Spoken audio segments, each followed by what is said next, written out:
What's up, Sideline Sports Network Nation? It's Andrew Banster here, and I'm really thrilled to be joined by Daryn Freedman. Daryn is the head basketball coach at Penn State Greater Allegheny, and he has a really incredible resume, and we're going to get to that. And with that resume comes tons of knowledge for athletes that are trying to get recruited and some really cool stories along the way. So, Daryn, I'm really, or should I say, Coach Freedman, I'm really thrilled to have you on today. Very happy to be here. Thank you. Awesome, man. So, we're going to talk a little bit, at the beginning about kind of your career path up to this point. You spent 10 seasons with Coach Cal, a Hall of Fame coach. Additionally, you were given an award being recognized as one of mid-major's top recruiters in the nation. So, we couldn't be talking to a better person that's seen it all, done it all at every level, and has been recognized as a great recruiter. So as we get into that, let's start off with a couple of things throughout your career, some highlights maybe that would kind of do a good job of introducing you as a person, a human, as a coach. Sure. So basically, I got to spend a lot of time with Coach Calipari at UMass. One of the highlights was going to the Final Four in 94, 95, or 95, 96. Season. We made the Elite Eight the year before. Recruiting, the staff recruited at a very high level for a school that wasn't known for recruiting. So learning from that, being at University of Memphis, having a couple straight number one classes in the country, and then also 4 years in the NBA, recruiting free agents, and so. I think recruiting has been a big part of everything I've done over the years. And then, even at the lower levels, the mid-division I level, and even the prep school level, and now the USCAA small college level, where, we've been able to recruit at a high level and get kids who may usually go to a higher level, but feel that it's a great fit and, are going to be successful. So when we talk about recruiting, oftentimes it's a completely misconstrued idea, the idea of recruiting, right? When people think about it from an athlete's perspective, they're thinking about how do I get my name out there as much as possible? And of course, from the general public that may have not actually been a part of the recruiting process, oftentimes they may just see it as a concept that they can't really put into their head. And others might think it's sweet talking and things of that nature, but so much more goes into it. Talk to me a little bit about the recruiting process from point A all the way to point Z. Sure. I'd say the first part is, and in some order, it is finding the kids that would be great at your level for the style you want to play. And then communicating with them, which sometimes is easy and sometimes isn't easy. Some kids some of the kids now, especially, they don't recruit, they don't get back to you. They don't communicate well.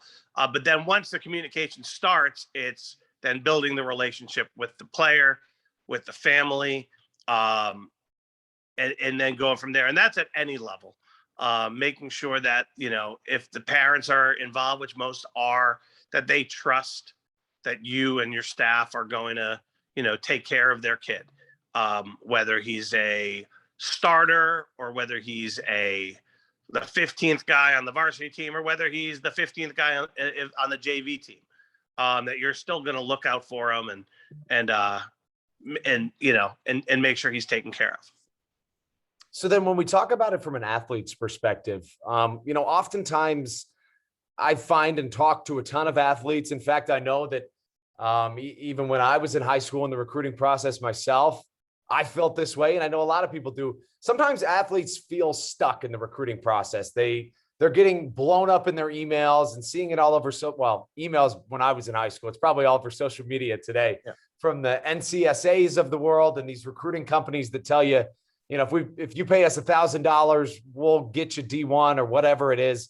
You have all these voices coming in and you don't know where you are or how to proceed in the recruiting process. So what advice would you give to students out there, or athletes out there, I should say, that feel stuck in that process? Sure. So the first thing, which is the hard thing, is figuring out what level player you are, whether it's D1 or non-D1. And again, I think that at this point in time, there's the Division I level, and then there's everything else. There's no real difference between D2, D3, USCAA, NAIA, JUCO in level of player. It's, what school's a good fit, what schools has a good academics that will help me, and where, what will work for me financially. Where, just because Division II is considered the highest of those levels by some doesn't mean that the school's going to be better or that the financial offer is going to be better. For the most part, Division I, you're getting a full scholarship, housing, tuition, the whole deal.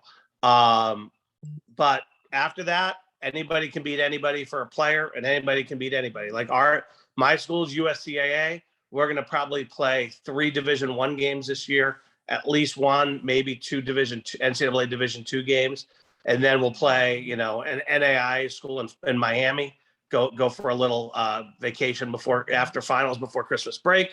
So, our schedule is better than 99% of Division II team schedules. So, maybe 100, but, but you have to, see which school. Now, as far as advice for the players right now, I would say, try to figure out, what would be a good fit for you, and then communicate. And when a coach does does send you something where it seems like it's an individual thing, they're inviting you to something, or they want you to visit, or they want you to apply, get back to them.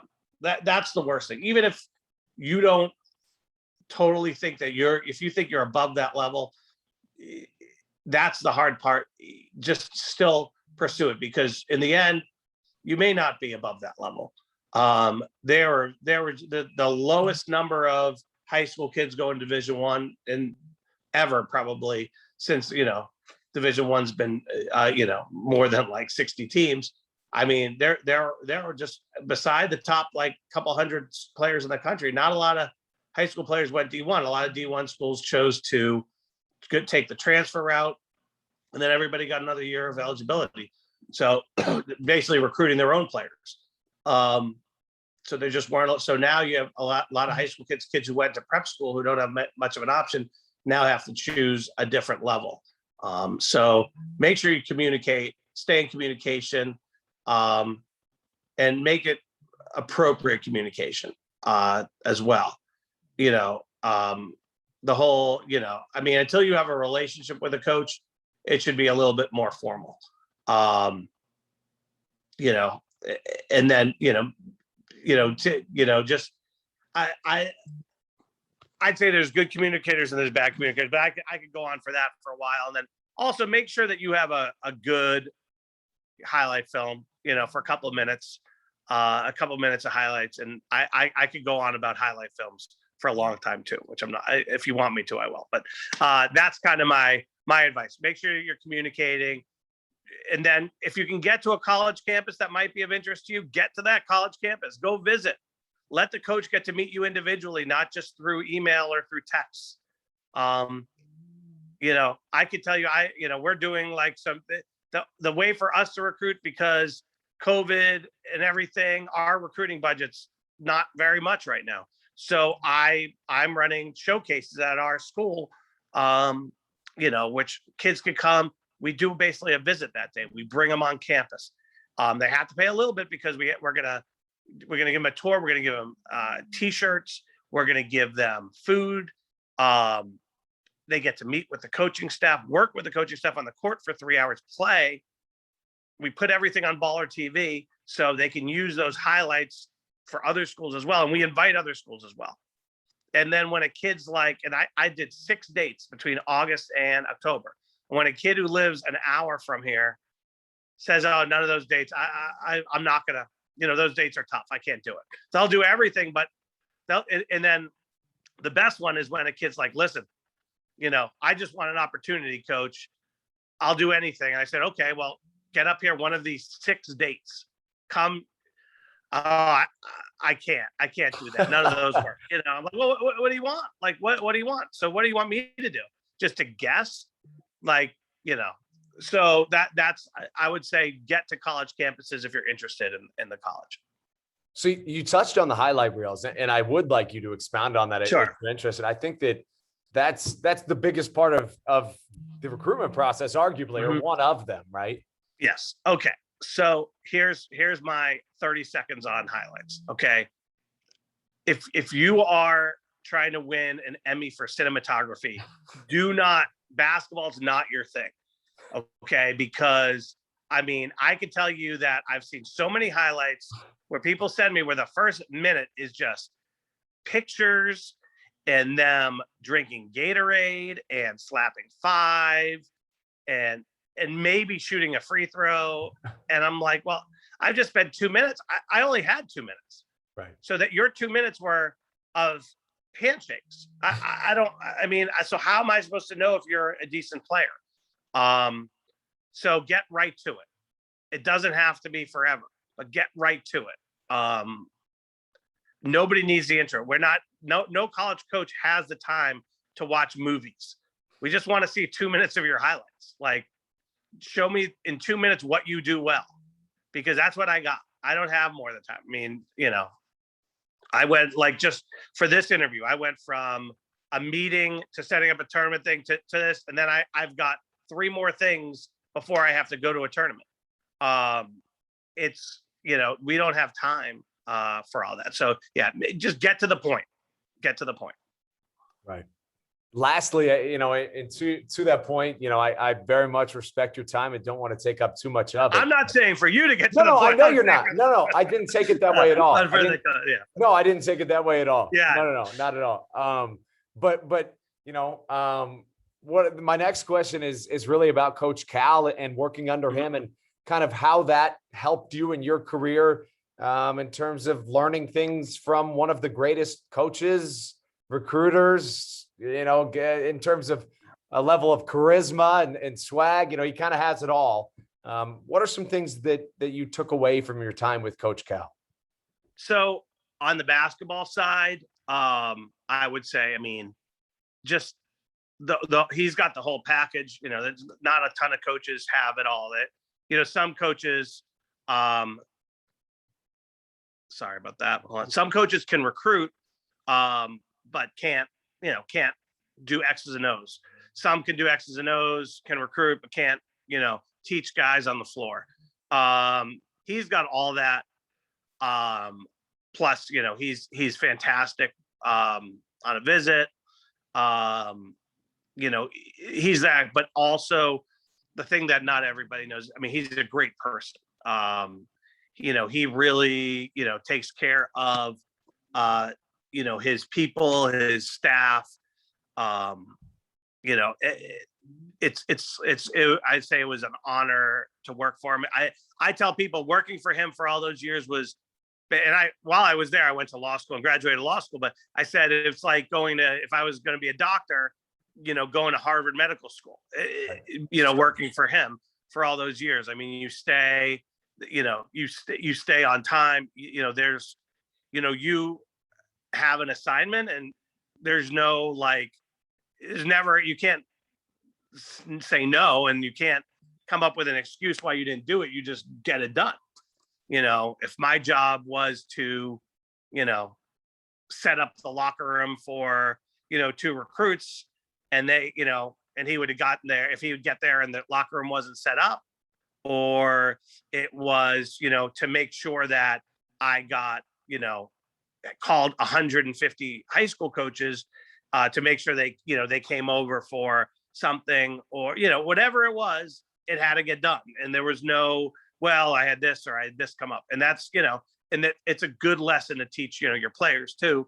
That, listen, I don't want to hear excuses, this is what you need to do, get it done. I don't want to hear why you couldn't grab that rebound. Go get the rebound. That's part of it. So just learning from him was awesome. He's done, phenomenal job everywhere he's been. And, we still stay in contact. I still like going up to Kentucky to watch their practices and their games. Certainly. Yeah. That's awesome. That's incredible. Yeah. My last question, my very, very last question would be, in a few words, what are a couple things that athletes do all the time that holds them back? And maybe that's in the classroom or what have you, but especially in the recruiting process, what are a ton of kids doing that if they change that, it would help them kind of in the recruiting process? So the first thing is you mentioned the classroom. Right. Like, you know, you want to be a college basketball player, don't have a 1 at the front of your GPA. That's just the first thing. Like, take school seriously, because college is harder than high school. So if you can't do the high school stuff and you haven't paid attention and gotten your papers in on time and their tests, it's going to be a college, maybe you can get into a college at the start, but it's going to be hard to stay there, even with tutoring and everything like that. So take care of the classroom stuff. I'd say holding back, maybe having like I talked about, not communicating, back to coaches. That's one thing that's tough.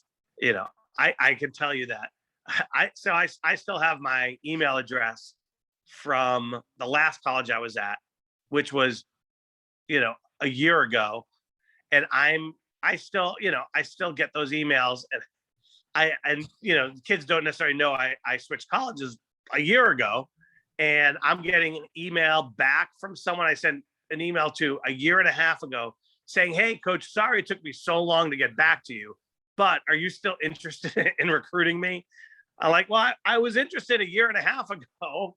And I'm not even at that school now, but they waited and waited and waited to, so I'd say communicate, and when we actually get to see you play, play hard. That's what I'd say. It's so hard to see players live. There's only so much time, there's only so much budget that, you're really watching film a lot, so, but that's why I say, like, if you can get to a college campus, if you can get in front of a college coach, work with the college staff, that's going to go a long way.